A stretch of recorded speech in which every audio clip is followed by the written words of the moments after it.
Fisheries വകുപ്പ് മന്ത്രി അറിയുന്നില്ലേ താങ്കളുടെ വകുപ്പിൽ നടക്കുന്ന ഈ കാര്യങ്ങളൊന്നും? അബ്ദുൽ ഗഫൂർ അല്ലേ നമ്മുടെ ഫിഷറീസ് വകുപ്പ് മന്ത്രി? താങ്കൾ എവിടെയാണ്? താങ്കളുടെ വകുപ്പിൽ ഇങ്ങനെ ഒരുപാട് പ്രതിസന്ധികളുണ്ട്. താങ്കളുടെ വകുപ്പിനെ ആശ്രയിച്ച് കഴിയുന്ന ഒരുപാട് മനുഷ്യരുണ്ടെന്നേ നമ്മുടെ കടലോരത്ത്. അവരെയൊക്കെ ഒന്ന് തിരിഞ്ഞു നോക്കൂ സാർ. എന്നിട്ട് ആ മനുഷ്യരുടെ വേദനകൾ കാണൂ, അത് പരിഹരിക്കാൻ ശ്രമിക്കൂ. എങ്ങനെയല്ലേ അതൊക്കെ പരിഹരിക്കാനുള്ള ഒരു ഇടപെടലുകൾ ഉണ്ടാവുക? കാരണം ആ മനുഷ്യരെ കാണാതായ സമയത്ത് ആ തീരദേശത്തേക്ക് തിരിഞ്ഞു നോക്കാതെ നിന്ന ആളാണ് നമ്മുടെ ഫിഷറീസ് വകുപ്പ് മന്ത്രി എന്ന് പറയുന്നത്. അങ്ങനെ ഒരാൾക്ക് ഇതൊക്കെ ഒരു പ്രശ്നമാണോ? എനിക്ക് തോന്നുന്നില്ല. ഏതായാലും വലിയ വേദന അവർ അനുഭവിക്കുന്നുണ്ട്. ഇപ്പോൾ ഇതാ എന്നോടൊപ്പം നമ്മുടെ PJ അരുൺ കൂടി ചേരുകയാണ് കോഴിക്കോട്. നോക്കാം എന്താണ് കടലോരത്ത് സംഭവിച്ചുകൊണ്ടിരിക്കുന്നത്. Arun, good morning. അരുൺ, അവരുടെ വാക്കുകൾ തന്നെ നമുക്കെല്ലാം വ്യക്തമാക്കിയതാണ്. അവർക്ക് പഞ്ഞമാസ ആനുകൂല്യം ഇതുവരെ കിട്ടിയിട്ടില്ല, ഓണക്കാലത്ത് നൽകുന്ന ആനുകൂല്യങ്ങൾ കിട്ടിയിട്ടില്ല, സമ്പൂർണ്ണമായി കടലോര മേഖലയെ അവഗണിക്കുന്നു എന്ന വലിയ പരാതിയും അതിന്റെ രോഷവുമാണോ സംസ്ഥാന സർക്കാരിനെതിരെ തീരദേശത്ത് പോയപ്പോൾ അരുണിന് കാണാൻ കഴിഞ്ഞത്?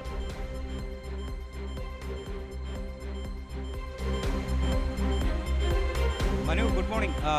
എന്തായാലും നമുക്കറിയാം, ഈ പഞ്ഞമാസത്തിൽ പോലും കടലമ്മയുടെ മക്കളെ മറന്ന ഒരു സർക്കാരാണ് ഇപ്പോൾ കേരളം ഭരിച്ചുകൊണ്ടിരിക്കുന്നത്. നമുക്കറിയാം, ഈ ട്രോളിംഗ് നിരോധന സമയത്തെല്ലാം, അതുപോലെ മഴക്കാലം ഉണ്ടാകുന്ന ഈ കെടുതികൾ മൂലമെല്ലാം വലിയൊരു ദിനങ്ങളിൽ വലിയൊരു എണ്ണം ദിനങ്ങളിൽ കടലിൽ പോയി അവരുടെ ഉപജീവനം നടത്താൻ പറ്റാത്ത ഈ തൊഴിലാളി വർഗമാണ് മത്സ്യത്തൊഴിലാളികൾ.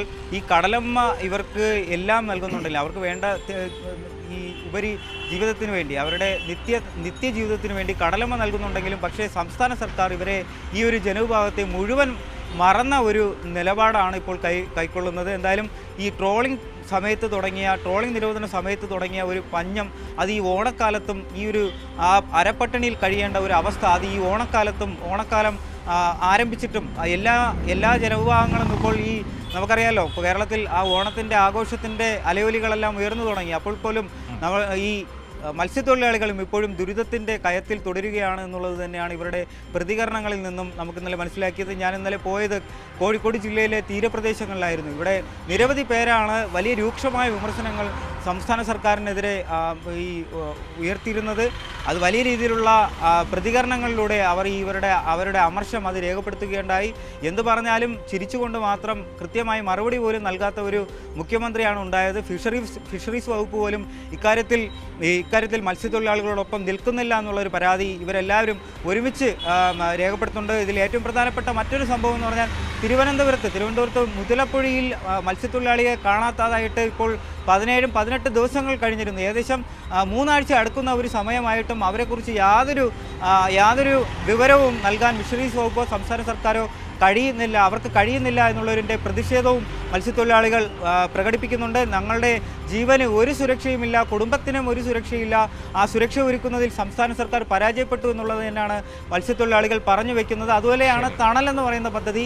ഈ തണലെന്ന് പറയുന്ന പദ്ധതി പണ്ട് കേരളം നേരത്തെ ഉണ്ടായിരുന്ന സംസ്ഥാന സർക്കാർ LDF സർക്കാർ ആവിഷ്കരിച്ച ഒരു പദ്ധതിയാണ്. ക്ഷേമനിധി സംവിധാനങ്ങളെല്ലാം ഒരുക്കി അവർക്ക് കൃത്യമായ ഒരു ധനസഹായം ഈ ഓണം പോലെയുള്ള ക്രിസ്മസ് പോലെയുള്ള ഈ ആഘോഷവേളകളിൽ ഇവർക്ക് കൃത്യമായ ഒരു ധനസഹായം നൽകി വന്നിരുന്നു. ഈ ധനസഹായം എല്ലാം ഇപ്പോൾ നിലച്ച മട്ടാണ്. അതോടൊപ്പം തന്നെയാണ് ഞാൻ നേരത്തെ ആമുഖമായി പറഞ്ഞ ഒരു സംഭവം, ആ ട്രോളിംഗ് നിരോധന സമയത്ത് 3 മാസത്തോളം പഞ്ഞത്തിലായിരുന്നു, അരപ്പട്ടിണിയിൽ കഴിഞ്ഞിരുന്ന ഒരു മത്സ്യത്തൊഴിലാളികൾക്ക് അവർക്ക് കൃത്യമായ ധനസഹായം നൽകുന്നതിൽ ഫിഷറീസ് വകുപ്പും അതുപോലെ സംസ്ഥാന സർക്കാരും പരാജയപ്പെട്ടിരുന്നു. അതിൻ്റെ പ്രതിഷേധവും അവർ ഉയർത്തുന്നുണ്ട്. എന്തായാലും ഓണക്കാലം ഇവർക്കൊരു പഞ്ഞമാസം ആയിരിക്കുമെന്നുള്ളത് അതിൽ തെറ്റില്ല.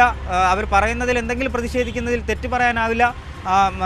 കിട്ടേണ്ട ന്യായമായും റേഷൻ കടകളിൽ നിന്നും കിട്ടേണ്ട ഓണക്കിറ്റ് പോലും ഇതുവരെയും ഈ മത്സ്യത്തൊഴിലാളികളിൽ ഈ തികച്ചും സാധാരണക്കാരായ മത്സ്യത്തൊഴിലാളികൾക്ക് അടുത്തേക്ക് എത്തിക്കുവാൻ ഇതുവരെയും പൊതുവിതരണ സംവിധാനത്തിനോ മറ്റ് സംവിധാനങ്ങൾക്കോ ഇതുവരെയും കഴിഞ്ഞിട്ടില്ല എന്നുള്ളത് തന്നെയാണ് ഏറ്റവും പ്രധാനപ്പെട്ട കാര്യം. എന്തായാലും ഇക്കാര്യത്തിൽ വലിയ പ്രതിഷേധത്തിലേക്ക് നീങ്ങാൻ തന്നെയാണ് മത്സ്യത്തൊഴിലാളി ഫെഡറേഷൻ്റെയും തീരുമാനം. വരും